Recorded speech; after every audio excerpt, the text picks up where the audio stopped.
ఈ ఎకరం ఇది కూడా రావాలనుకుంటుంది దాంట్లో నుంచి ఈ 40% కూడా ఇంకా రావాల్సింది. ఇటు సైడ్ ఈ తాడి చెట్టు, అటు సైడ్ నుంచి ఆ తాడి చెట్టు వెనకాల షెడ్ ఇది కూడా వాళ్ళదే. అప్పుడు అమ్మేసుకుంటే అటు మొత్తం అట్లా క్రాస్ కమ్మేసినట్టున్నారు. ఇది కూడా దీంట్లో రావాల్సింది. ప్రస్తుతం అయితే ఈ గట్టు ఆ గట్టు ఈ గడ్డు ఒకటి ఎకరం అంతే. ఇది గవర్నమెంట్ రోడ్డా లేకపోతే ఏంటండి ఇది వదులుకున్నదా? గవర్నమెంట్ రోడ్ అండి ఇది. ఎక్కడ వరకు ఉంది? అయిపోయినట్టుంది. ఎక్కడ దాకా ఉంది? అది తాడి వరకు అయిపోయింది. అయిపోయింది.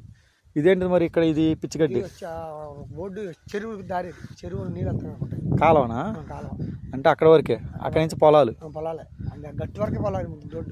రోడ్డు అయితే ఇంక లేదు ఇంకా అక్కడ వరకే. అంటే కొంతమంది రోడ్డు ఉన్నా పోయించుకోకుండా వదిలేసి కలిపేసుకొని పండిస్తారు కదా రైతుల్లో వస్తూ ఉంటారు. అవునులే. ఇప్పుడు కొంతమంది అంటే అప్లికేషన్ పెడితే కొలత వేసినప్పుడు ఏంటి ఇదంతా రోడ్డు దిగిద్ది, ఎరగొట్టుకుంటారు.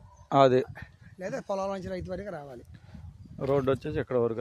అది ఊరు. అది ఏ ఊరండి? ఇది నారాయణపురం, కృష్ణాపురం కింద. ఆ సిమెంట్ రోడ్డు దగ్గర నుంచి ఎక్కడికి ఎంత చెప్పారు ఇది?